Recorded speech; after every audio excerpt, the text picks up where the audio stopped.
Depuis plusieurs jours, MrBeast, le plus gros youtubeur du monde avec plus de 300 millions d'abonnés, est dans la tourmente.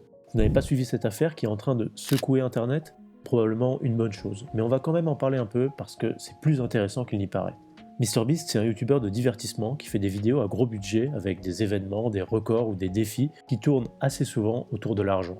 Il organise des concours entre amis, youtubeurs ou abonnés avec des récompenses financières mirobolantes. Il est aussi connu pour donner de l'argent à des abonnés, voire même à des inconnus, et il se présente comme un philanthrope. Oh, eh ben voyons. Il y a 3 semaines, il sortait sa plus grosse vidéo à ce jour avec un concours entre 50 des youtubeurs les plus suivis au monde qui s'affrontaient pour remporter $1 million. Et seulement quelques jours plus tard, une première controverse éclatait. Un membre de son équipe, Chris, présent sur la chaîne depuis ses débuts, qui s'avère être le meilleur ami de MrBeast, ou la meilleure amie, c'est pas très clair. So who is gay?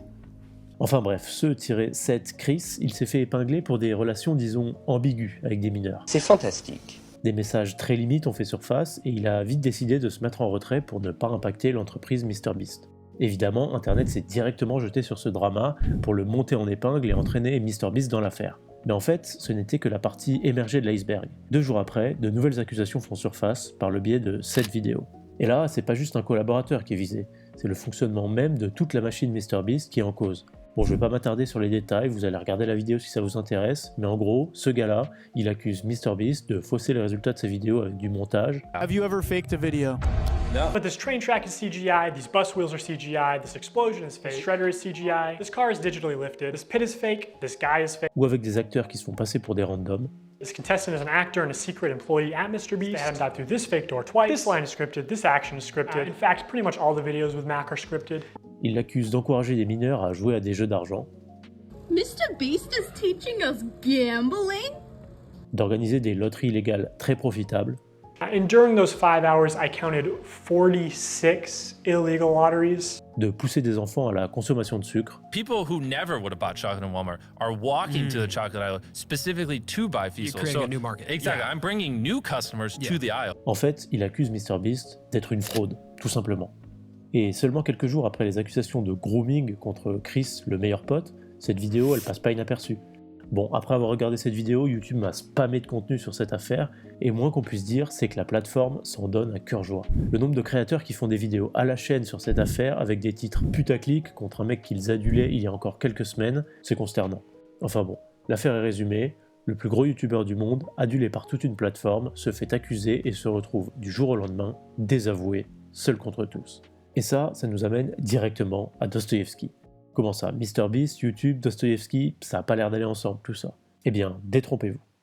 En m'intéressant à l'affaire, et notamment aux innombrables contenus qui remuent le couteau dans la plaie et semblent se réjouir de la chute du roi de YouTube, ça m'a fait penser à une anecdote de Dostoïevski, issue de son chef-d'œuvre Les Frères Karamazov. Cette histoire a lieu au tout premier chapitre du livre 7e consacré à Alyosha. Le starets Zosim vient de mourir. Ce personnage nous avait déjà été présenté longuement, plus tôt dans le livre, comme un religieux, très pieux et dévoué, désireux de faire passer un message d'amour et de bonheur, et d'aider n'importe qui dans le besoin. À l'annonce de sa mort, une foule de religieux, de moines et de croyants se pressent pour aller présenter leur respect au père Zosim, dont le cadavre restera une journée dans l'église pour que tout le monde puisse venir s'y recueillir. Mais au bout de quelques heures, certaines personnes commencent à remarquer une odeur putride qui s'échappe du cadavre. Les visites se succèdent et le doute s'évapore. Le père Zosim, ascète, messager de Dieu, saint parmi les saints, n'est pas honoré par Dieu dans la mort, et dégage une odeur pestilentielle. Le bruit et l'odeur. Cela fut constaté avec une telle évidence que la nouvelle se répandit, et bientôt atteignit la ville, agita les croyants et les incrédules.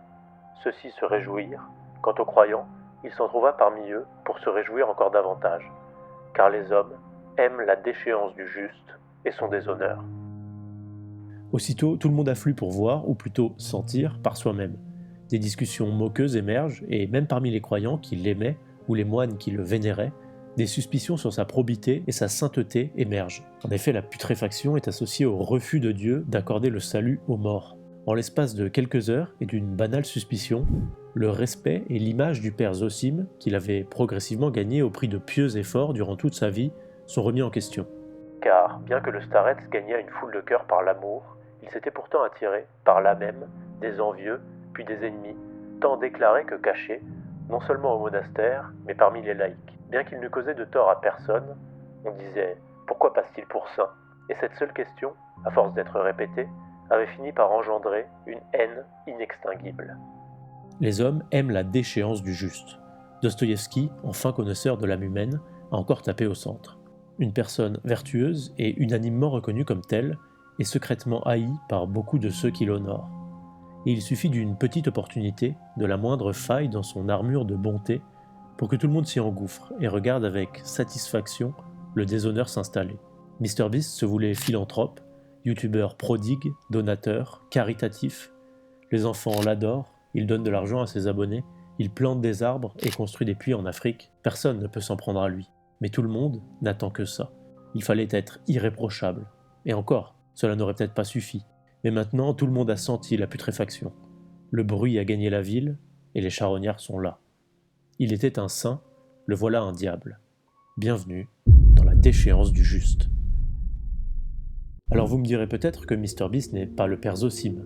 Ce n'est pas vraiment un juste. Peut-être que les accusations contre lui sont fondées et qu'il mérite, en conséquence, de perdre de l'audience et de la considération. Mais c'est pas vraiment ce qui m'intéresse, parce que s'il n'était pas vraiment un juste, il se présentait et était considéré comme tel. Et ce qui est intéressant, c'est l'empressement et la réjouissance de tous ces commentateurs et observateurs face à sa chute. On pourrait penser que c'est simplement de la jalousie. Après tout, MrBeast, il a de l'influence et de l'argent, et ça suffit à se faire des ennemis parmi les envieux. Mais je pense qu'il y a une dimension supplémentaire dans ce côté philanthrope exposé au grand jour. Parce qu'en plus d'être riche et célèbre, il est, en apparence, bon. Et ça nous met face à nos propres faiblesses. Ça nous renvoie nos défauts en pleine face. On pense toujours que notre côté sombre, nos noirceurs, sont des traits humains. On apprécie les gens qui partagent nos faiblesses. On ressent de l'empathie face à une personne qui se met en situation de vulnérabilité en avouant des mauvaises actions ou pensées. Ça les rend plus humains à nos yeux. Alors quand un homme semble être parfait, juste, bon, charitable, sans le moindre défaut apparent, ça nous met mal à l'aise. On peut difficilement le critiquer ouvertement. Comment critiquer le bien? Mais on attend tous, secrètement, sa déchéance. Et quand celle-ci arrive, c'est un ouf de soulagement. Pas tellement parce qu'on se réjouit de la souffrance d'autrui, mais plutôt parce que ça nous rassure sur nous-mêmes. Ça nous prouve que notre noirceur est bel et bien humaine, et que personne ne peut y échapper. Alors, on contemple la déchéance du juste. Avec cette étrange sensation de satisfaction intérieure qu'on observe toujours, même chez les intimes, à l'occasion d'un malheur subi qui frappe le prochain, et dont n'est exempt nul être humain, quelque sincères que soient les sentiments de compassion et de sympathie que l'on puisse éprouver.